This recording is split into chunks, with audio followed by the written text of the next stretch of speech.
అందరికీ నమస్కారం. 10th class intermediate తర్వాత అనేక మనం కాంపిటేటివ్ ఎగ్జామ్స్ రాస్తాం. వాటిలో ఆర్ఆర్బీ అవ్వచ్చు, ఎస్ఎస్సి లేదా రేపు రాయబోయే డిఎస్సి ఎగ్జామ్స్ ఉన్నాయి. ఈ మధ్యకాలంలో 10th క్లాస్ స్టూడెంట్స్ వాలిసెట్, ఏపీఆర్జేసీ ఎగ్జామ్స్ అనేవి రాయటం జరిగింది. మనం అనేక కాంపిటేటివ్ ఎగ్జామ్స్ రాసేటప్పుడు రకరకాల మెటీరియల్స్ను ప్రిపేర్ అవుతూ ఉంటాం. కానీ ఈ గవర్నమెంట్ ఇచ్చే ఎగ్జామ్స్లో, గవర్నమెంట్ ఇస్తున్న క్వశ్చన్ పేపర్స్లో మల్టిపుల్ చాయిస్ క్వశ్చన్స్ అయినప్పటికీ ఇవి ఎక్కడి నుంచి వస్తాయి టెక్స్ట్ బుక్లో. దానికి మొదట ఈ పాలిసెట్ ఎగ్జామ్లో వచ్చిన కెమిస్ట్రీ పార్ట్ని మనం టెస్ట్ చేద్దాం. ఈ బిట్లన్నీ టెక్స్ట్ బుక్లో ఏ చాప్టర్లో, ఏ లెసన్లో, ఏ టాపిక్, ఏ పేజీ నుండి వచ్చిందో ఒకసారి మీరు క్లియర్గా ఎగ్జామ్లో వచ్చిన క్వశ్చన్ పేపరు, టెక్స్ట్ బుక్లో అంశాన్ని మనం పరిశీలిస్తే టెక్స్ట్ బుక్ను ఎలా చదవాలి, ఏం చదివితే మనం ఎగ్జామ్స్లో, పరీక్షల్లో విజయం సాధిస్తాము లేదా ఉద్యోగం సాధిస్తాము అనేది ఈ వీడియోలో క్లియర్గా మీకు ఎక్స్ప్లెయిన్ చేస్తున్నాను. కనుక అందరూ ఈ క్వశ్చన్ పేపర్లో ఉన్న క్వశ్చన్స్ను, అలాగే టెక్స్ట్ బుక్లో ఏ టాపిక్ నుండి ఈ బిట్స్ అనేవి తీయబడ్డాయో మీరు తెలుసుకున్నట్లయితే సులభంగా ఆ డిఎస్సి అవనండి, ఏ ఎగ్జామ్ అయినా సరే రాసి పరీక్షల విజయం సాధించవచ్చు. సో మనం ఈ పాలిసెట్లో ఫస్ట్ కెమిస్ట్రీ పార్ట్ చూస్తే మెగ్నీషియం రిబ్బను ఆక్సిజన్తో మండించినప్పుడు ఏర్పడే ఉత్పత్తం అంటే ప్రోడక్ట్ అడగటం జరిగింది. సో ఇక్కడ ఆన్సర్ వచ్చి మీకు మెగ్నీషియం ఆక్సైడ్ అని అందరికీ తెలిసింది. ఇది రైట్. అయితే టెక్స్ట్ బుక్లో ఎక్కడుందో మీరు అబ్జర్వ్ చేసినట్లయితే టెక్స్ట్ బుక్లో మీరు చూడండి, మెగ్నీషియం ఆక్సిజన్ కలిసినప్పుడు మెగ్నీషియం ఆక్సైడ్ ఏర్పడిందని ఉంది. సో ఇది టెక్స్ట్ బుక్లో డైరెక్ట్గా 6వ పేజీలో మెగ్నీషియం ఆక్సైడ్ అనే ఒక ప్రోడక్ట్ వచ్చినట్టుగా ఈ పేరాలో కనిపిస్తుంది. కనుక టెక్స్ట్ బుక్లో నుండే ఈ ప్రశ్న రావడం జరిగింది. సో నెక్స్ట్ బిట్ చూస్తే మీకు ద్రవ్యనిత్యత నియమం చెప్పారు, law of conservation of mass అని. మరి దీనికి ఆన్సర్ మీరు చూసినట్లయితే 4th వన్ ఈజ్ రైట్ ఆప్షన్గా ఉంది. మనకు తెలిసేది అంటే మనం ద్రవ్యరాశిని సృష్టించలేము, నాశనం చేయలేము. ఇది టెక్స్ట్ బుక్లో మీరు చూస్తే ఇక్కడ మీకు కనిపిస్తుంది. 8వ పేజీలో టెక్స్ట్ బుక్లో చాలా క్లియర్గా ఈ విషయాన్ని ఎక్స్ప్లెయిన్ చేయడం జరిగింది. మనము బ్యాలెన్స్ ఆఫ్ కెమికల్ ఈక్వేషన్ పేరాలో ఈ కన్జర్వేషన్ ఆఫ్ లాకి సంబంధించిన విషయం క్లియర్గా ఉంది. అంటే బేసిక్ కాన్సెప్ట్స్నే ఎగ్జామ్స్లో అడుగుతారనేది మనకు అర్థమవుతూ ఉంది. సో నెక్స్ట్ వన్ చూస్తే మీకు కెమికల్ బ్యాలెన్సింగ్ మీద ఒక క్వశ్చన్ అడిగారు. కెమికల్ బ్యాలెన్సింగ్స్లో మనం రియాక్టెంట్స్ను బోత్ సైడ్, అలాగే ప్రోడక్ట్స్ను ఉన్న ఎలిమెంట్స్ని ఈక్వల్ చేస్తాం ఒకటి. దాని తర్వాత ఆ రియాక్టెంట్ ప్రోడక్ట్స్లో మనకు గ్యాస్ స్టేటు, లిక్విడ్ లేదా ఇవి ఉన్నప్పుడు వాటిని మనం ఐడెంటిఫై చేయటం ఎలా అన్నప్పుడు ఇక్కడ ఇచ్చినటువంటి ఆన్సర్స్లో మీరు చూసినట్లయితే భౌతిక పదార్థాల రూపాన్ని, సమాచారం గుర్తించడానికి అనేది మనం చెబుతాం. అది ఇక్కడ మీరు టెక్స్ట్ బుక్లో 12th పేజీలో చాలా క్లియర్గా ఉంది. ఫిజికల్ స్టేట్ను చెప్పడం కోసము ఏం చెప్తారు అన్నప్పుడు గ్యాసు, లిక్విడ్, సాలిడ్కి సంబంధించిన అంశాలను మనము ఆ రియాక్టెంట్స్లోను, ప్రోడక్ట్స్లో కూడా చూపించడం అనేది జరుగుతూ ఉంది. కనుక టెక్స్ట్ బుక్స్ నుండే ఈ బిట్ కూడా బయటికి తీయటం జరిగింది. అంటే ఫిజికల్ అలాగే కెమికల్ ఈక్వేషన్స్లో మనం ఇక్కడ చూస్తే ఆ ఫిజికల్ స్టేట్కి సంబంధించి ఏమేమి ఉంటాయి, సాలిడ్, లిక్విడ్, గ్యాస్ అని, అవి ఎందుకు ఉపయోగిస్తారని చెబుతున్నారు. పదార్థాల భౌతిక రూపాన్ని వివరించడానికి ఉపయోగిస్తారు. ఇక్కడ మరొక బిట్ చూస్తే మనం సున్నపు నీరు కార్బన్ డైఆక్సైడ్లో ఏర్పడేది ఏంటని ఉంది. అంటే యాక్చువల్గా కాల్షియం హైడ్రాక్సైడ్ను కార్బన్ డైఆక్సైడ్ కలిసినప్పుడు ఏర్పడేది కాల్షియం కార్బోనేట్ అనే ఆన్సరు ఇది రైట్ ఆన్సరే. అయితే మీరు టెక్స్ట్ బుక్లో చూసినట్లయితే కాల్షియం హైడ్రాక్సైడ్, కార్బన్ డైఆక్సైడ్ కలిసినప్పుడు కాల్షియం కార్బోనేట్ ఏర్పడుతుంది. మనము గోడకి చున్నం వేస్తామంటాం, అది 2-3 రోజుల తర్వాత వైట్గా తెల్లగా కనిపిస్తుంది. కారణం CaCO3 ఫామ్ అవుతుంది. అంటే కాల్షియం హైడ్రాక్సైడ్ వేసినప్పుడు అట్మాస్ఫియర్లో ఉన్న CO2ని తీసుకొని ఇది CaCO3గా మారుతుంది. సున్నపరాయి లైమ్ స్టోన్ అని చెప్తాము. సో గోడ తెల్లగా ఉండడానికి కారణము ఇదే అని చెప్తాం. సో ఇది కూడా టెక్స్ట్ బుక్లో నుంచే ఈ బిట్ని కూడా తీసుకురావడం జరిగింది. సో ఇక్కడ ఒక బిట్ చూస్తున్నాం, కాపర్ సల్ఫేటు సొల్యూషను ఐరన్ వేసారంటే ఇన్ఫర్మేషన్ వేసాం. అప్పుడు ఐరన్ పైన మీరు చూస్తే గోధుమ రంగులో ఉన్నటువంటి ఒక ద్రావణం ఏర్పడుతుంది. దీనికి రీజన్ ఏమిటి అని అడుగుతున్నాడు. అదేమిటంటే ఈ ఐరన్ పైన కాపర్ కోటింగ్ అనేది ఏర్పడుతుంది. ఇది 1 అనేది రైట్ ఆన్సర్గా చెప్తాము. అయితే టెక్స్ట్ బుక్లో మీరు చూడండి క్లియర్గా ఉంది.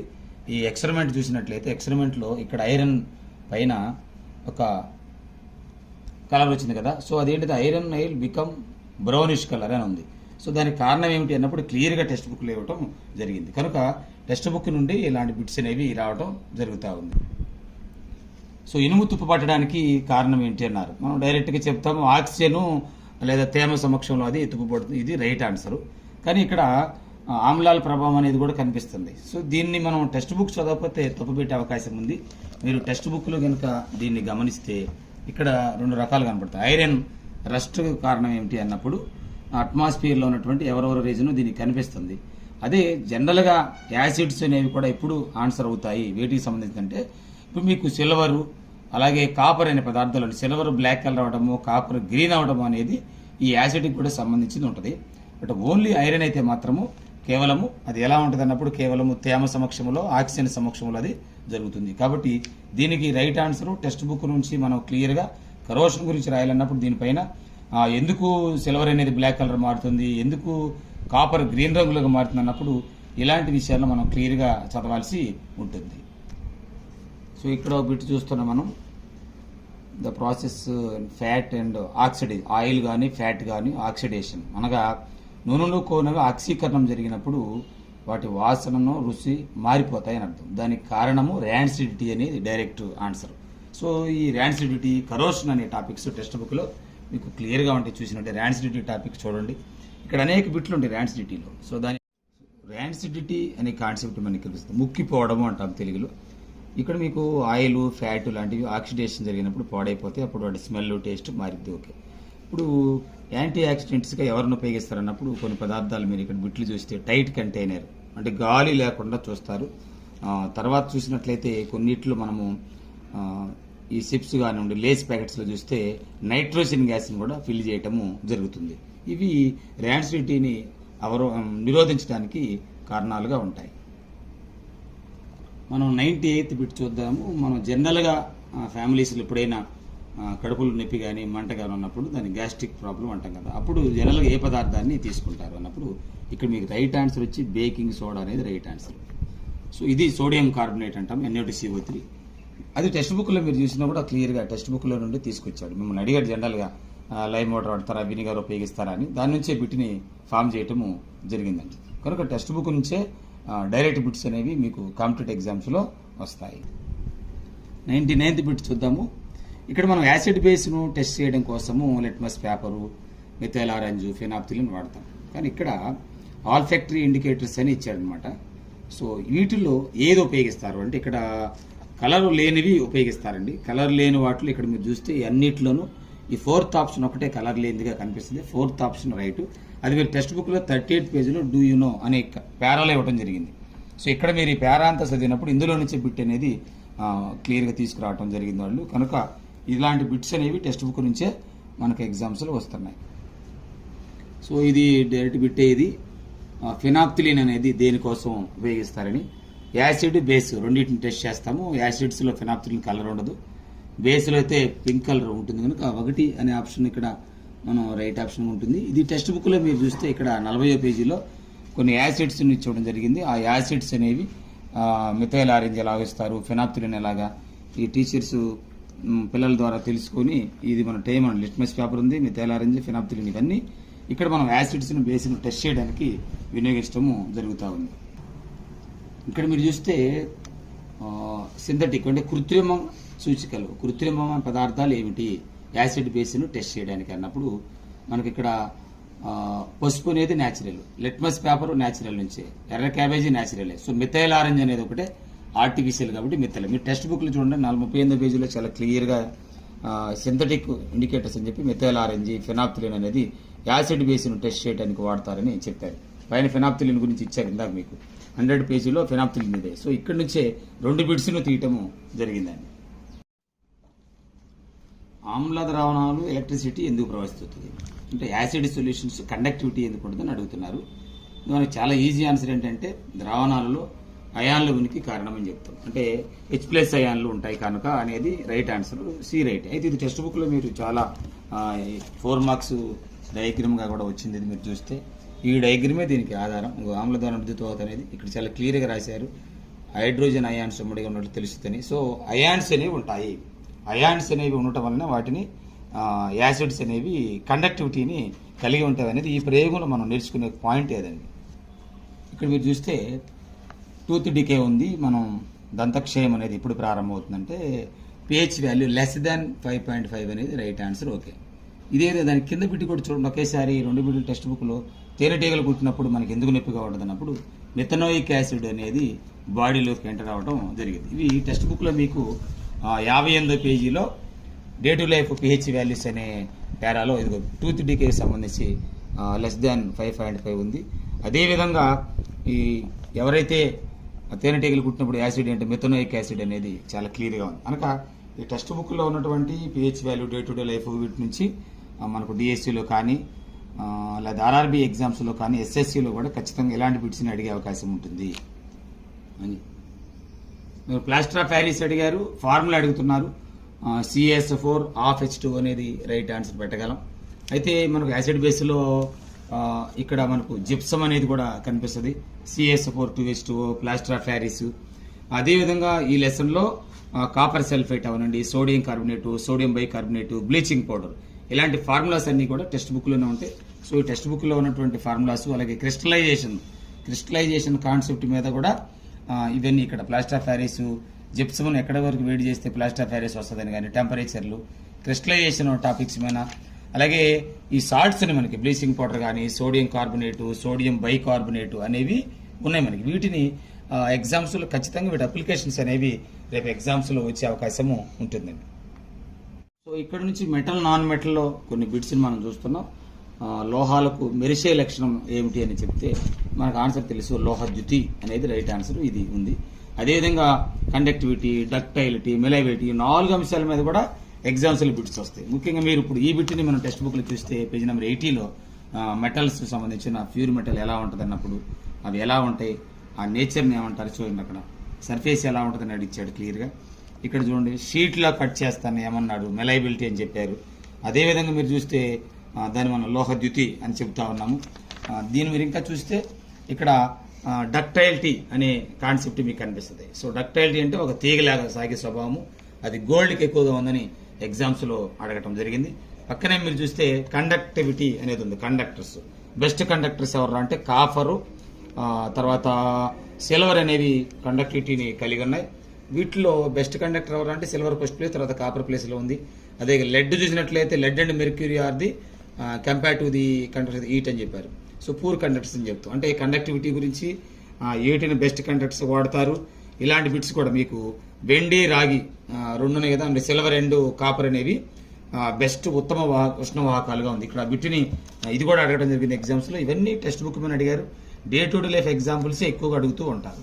ఇక్కడ మనం చూస్తున్న బిట్ చూస్తే జనరల్గా వంట పాత్రలుగా అంటే రాగి అల్యూమినియం వాడుతున్నారు, ఎందుకు అని అడుగుతున్నారు. అవి బెస్ట్ కండక్టర్స్, మంచి ఉష్ణవాహకాలు కాబట్టి ఉపయోగిస్తున్నారు.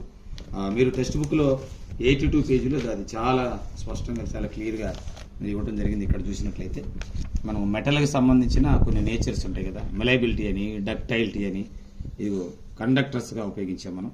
సో ఇక్కడ మీరు చూసినట్లయితే కాపర్, సిల్వర్ అనేది ఉంది, దాని తర్వాత ప్లేస్లో అల్యూమినియం ఉంటుంది. మనకి ఎగ్జామ్లో ఇప్పుడు అల్యూమినియం ఇవ్వడం జరిగింది.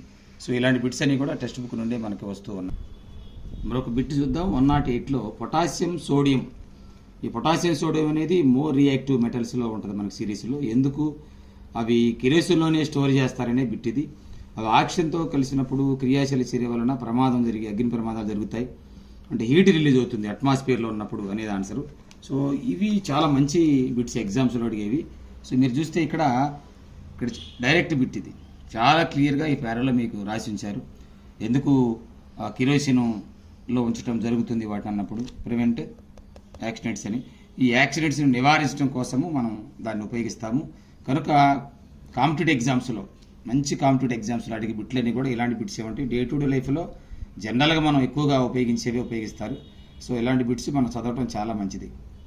మరొక మంచి బిట్ చూస్తాం మనం. కరోషన్ వలన మెటల్స్ అనేవి పాడైపోవడం జరుగుతాయి. జనరల్గా ఆక్సిడేషన్ అంటాం, ఇనుము తుప్పు పడుతుంది. తర్వాత కరోషన్ వలన సిల్వరు కాపరు పాడైపోతాయి. కానీ ఇక్కడ మీరు చూస్తే ఈ బిట్టు అల్యూమినియం పైన మందమైన ఆక్సైడ్ ఏర్పడే ప్రక్రియని ఏమంటారంటే ఇక్కడ అడోనైజింగ్ అని ఉంది. ఇక్కడ ఇది రైట్ ఆన్సరు.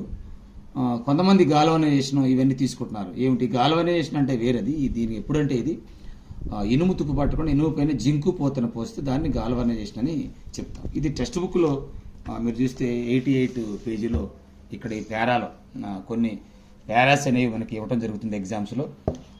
మీకేం తెలుసని అడుగుతూ ఉంటారు. ఈ పరీక్షలు మీరు ఎక్స్పెరిమెంట్స్ కొన్ని చేశారు అడుగుతారు. అలాంటి వాటిలో ఇలాంటి మంచి బిట్స్ అనేవి ఉంటాయి. కనుక వీటిని మిస్ అవ్వకుండా ఈ టైప్ ఆఫ్ అంటే కొత్తగా ఉన్న పేర్లు కరోషన్, ర్యాన్సిడిటీ ఇలాంటి నేమ్స్ ఏదైతే ఉందో అలాంటి నేమ్స్ ఉన్న బిట్స్ని మనం స్పష్టంగా నేర్చుకోవాలి. ఇక్కడ మీరు చూస్తే ఇనుము సల్ఫేట్. సో ఇక్కడ ఐరన్ సల్ఫేట్ అనేది జింక్ని వేసినప్పుడు ఏం జరుగుతుంది అనేది. జింకు ఐరన్ మీరు రెండు విషయాలు తీసుకుంటే ఇద్దరిలో ఎవరు మోర్ రియాక్టివ్ ఉంటారన్నప్పుడు రియాక్టివిటీ సిరీస్ అనేది మనం నేర్చుకోవాలండి. ఇక్కడ మీరు ఆన్సర్ చూస్తే ఇది డైరెక్ట్ ఆన్సర్ అవుతుంది. డి అనేది జింకు ఇనుమును తొలగించి జింక్ సల్ఫేట్ ఏర్పడుతుంది అనేది రైట్ ఆన్సరే. ఎలా పెట్టగలం దీనికి ఆన్సర్ అన్నప్పుడు రియాక్టివిటీ సిరీస్ మీరు చూస్తే ఇక్కడ మెటల్స్లో ఇక్కడ చూడండి జింకు ఐరన్, జింక్ పైన ఉంది ఐరన్ కింద ఉంది. జింక్ అనే దానికి మోర్ రియాక్టివ్ ఉంటుంది ఐరన్ కంటే, కాబట్టి ఐరన్ సల్ఫేట్లో ఐరన్ జింక్ రీప్లేస్ చేస్తుంది. సో అలా రీప్లేస్ చేయడానికి కారణము రియాక్టివిటీని. జింక్కు ఐరన్ కంటే రియాక్టివిటీ ఎక్కువ ఉంటుంది కాబట్టి ఐరన్ వెళ్ళిపోయి జింక్ సల్ఫేట్ అనేది ఫామ్ అవుతుంది. సో ఈ రకమైన బిట్లు ఆన్సర్ చేయాలంటే మనం ఇది నేర్చుకోవాలి. ఇది చాలా డైరెక్ట్ బిట్. ఇది ఒక లోహం ఎలక్ట్రాన్లను అలోహానికి అందించినప్పుడు ఏర్పడే బంధము. మెటల్ నాన్ మెటల్ మధ్య బాండ్ అనేది అయానిక్ బాండ్ చెప్తాం మనం దీనికి. అయానిక్ బాండ్ కేసులో మెటల్స్ అనేవి ఎలక్ట్రాన్స్ని లాస్ అవుతాయి, నాన్ మెటల్ ఎలక్ట్రాన్ని రిసీవ్ చేసుకుంటుంది. ఇది అయానిక్ బాండ్. ఎలక్ట్రాన్ ట్రాన్స్ఫర్ అవుతుంది కూడా. ట్రాన్స్ఫర్ ఆఫ్ ఎలక్ట్రాన్ అని చెప్పినా, మెటల్ నాన్ మెటల్ మధ్య బాండ్ అని చెప్పినా, ఎలక్ట్రాన్స్ లాస్ అవటము లేదా గెయిన్ చేయటం అని చెప్పినా అయానిక్ బాండ్. టెక్స్ట్ బుక్లో మీరు 100 పేజీలో చాలా స్పష్టంగా ఇక్కడ మీకు రాసి ఇచ్చారు. ఇక్కడ the transfer of electrons from metal to non metal is known as ionic compound అని రాశారు. సో అదే ఇది అయానిక్ కాంపౌండ్గా చెప్తాం. మీరు ఇక్కడ చూస్తున్నప్పుడు చూస్తే కార్బోనేట్ ధాతువులను వాటిని వేడి చేసినప్పుడు ఆక్సైడ్లుగా మారే ప్రక్రియని ఏమంటారు? అయితే పరిమితమైన గాలి లిమిటెడ్ ఎయిర్ అనే కాన్సెప్ట్ వాడారు. దీనికి ఆన్సరు మీరు చూసినట్లయితే క్యాల్సినేషన్ అనేది రైట్ ఆన్సర్గా ఉంది ఇక్కడ. So calcination is right answer అండి, ఇది వర్జనం కాదు. క్యాల్సినేషన్ అనేది రైట్ ఆన్సర్, ఏ రైట్. దీన్ని ఇప్పుడు క్లియర్గా పేరాలో చూసి నేర్చుకుందాం. ఇక్కడ మీరు చాలా స్పష్టంగా చదవచ్చు. ఇక్కడ the presence of excess of air, this is roasting. Excess of air ఉంటే రోస్టింగ్ అని చెప్తాము. కార్బోనేట్ని చేంజ్ చేసినప్పుడు into oxide by heating strongly. Limited air దాన్ని మనం క్యాల్సినేషన్గా చెప్తాం. సో చాలా చిన్న వేరియేషన్ ఉంది. లిమిటెడ్ ఎయిర్ అయితే క్యాల్సినేషన్ అంటాము, ఎక్సెస్ ఆఫ్ ఎయిర్ అయితే భర్జనము రోస్టింగ్ అని చెప్తాము. దీనికి రైట్ ఆన్సర్ క్యాల్సినేషన్. సో ఇది ఇలాంటి డైరెక్ట్ బిట్స్ ఉంటాయి. ఏదైనా ఒక కాంపౌండ్ ఇచ్చి అది. సో ఇక్కడ మీరు చూస్తున్న బిట్టు ఒక ఓర్ ధాతువు గురించి అడిగారు. ఇలాంటి బిట్టు ఖచ్చితంగా ఎగ్జామ్స్లో వస్తాయి. మెటల్ నాన్ మెటల్ కాన్సెప్ట్ అయితే ఇక్కడ పాదరసం ఎవరికి సంబంధించింది అన్నప్పుడు చిన్నవారికి సంబంధించింది. ఇది డైరెక్ట్గా టెక్స్ట్ బుక్లోనే బిట్స్. అలాగే హెమటైట్ అయితే ఐరన్, గెలీనా ఉంది మరి అది లెడ్కి సంబంధించింది. బాక్సైట్ అయితే అల్యూమినియానికి సంబంధించింది. ఇది మీరు పేజీ నెంబర్ 106లో టెక్స్ట్ బుక్లో చాలా క్లియర్గా ఇదిగో హెచ్జిఎస్ చిన్న బార్ ఫార్ములా మెర్క్యూరీకి సంబంధించిందిగా మనం చెప్తా ఉన్నాం. అదేవిధంగా నైట్రోజన్ ఏ బాండ్ ఉంటుంది, ఇది చాలా ఈజీ బిట్స్. ఇవి O2లో డబుల్ బాండ్, N2లో ట్రిపుల్ బాండ్ ఉంటుంది అని అర్థము. కనుక ఇది ట్రిపుల్ బాండ్కి సంబంధించింది. O2 N2 మాలిక్యూల్స్లో ఉండే బాండ్స్ ఇవి మనకు కార్బన్ కాంపౌండ్స్ అనే లెసన్లో చాలా క్లియర్గా బిట్స్ అనేవి అడగటం జరిగింది. అవి అలా ఉంటాయి. దాని తర్వాత ఇంకో బిట్ చూసినట్లయితే గ్రాఫైట్ ఎందుకు కండక్టరు. ఇక్కడ మీకు కార్బన్ ఎల్లోట్రోపీస్ ఉన్నాయని తెలుసు. డైమండ్, గ్రాఫైట్, బక్మినిస్టర్, పొలరిన్ ఇలాంటివి ఉన్నాయి.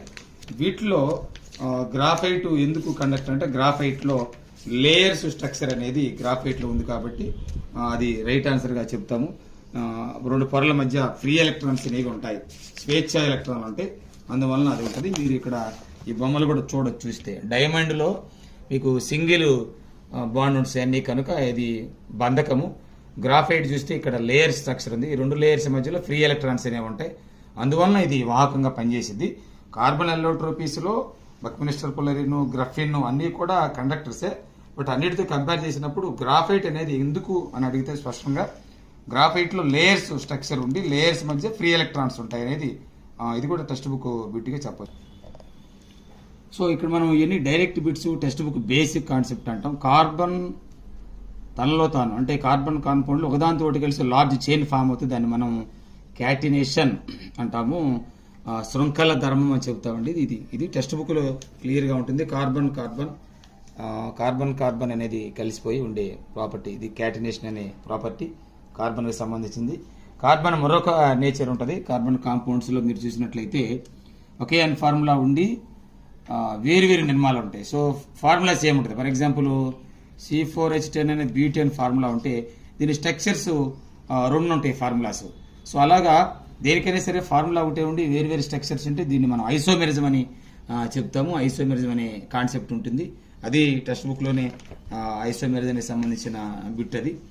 దాని తర్వాత మీరు కింద బిట్ చూసినట్లయితే రెండు కాంపౌండ్స్ మధ్య CH2 వేరియేషన్ ఉంటే ఏమంటారు? CH2 వేరియేషన్ ఉంటే దాన్ని ఏమని పిలుస్తారని చెప్తున్నాడు. దాన్ని హోమోజెనియస్ సిరీస్, సజాతీయ శ్రేణులు అంటాము. ఇది కూడా టెక్స్ట్ బుక్లో డైరెక్ట్ బిట్ అది. మీరు ఇక్కడ చూస్తే ఐసోమెరిజం అనే టెక్స్ట్ బుక్ చాలా క్లియర్గా కనిపిస్తూ ఉంది, ఐసోమెరిజం అనే కాన్సెప్ట్. దాని తర్వాత ఇంకో బిట్ చూస్తే కార్బాక్సిలిక్ యాసిడ్ అంటే ఫంక్షనల్ గ్రూప్స్ అనేవి ఉంటాయి మనకి. ఫంక్షనల్ గ్రూప్స్లో మీరు చూసినట్లయితే ఫంక్షనల్ గ్రూప్స్ అనేవి టెక్స్ట్ బుక్లో చాలా క్లియర్గా ఉంటాయి. వాటిలో మీరు చూస్తే OH ఉంటే ఏమంటారు? Aldehyde, ketone, acid.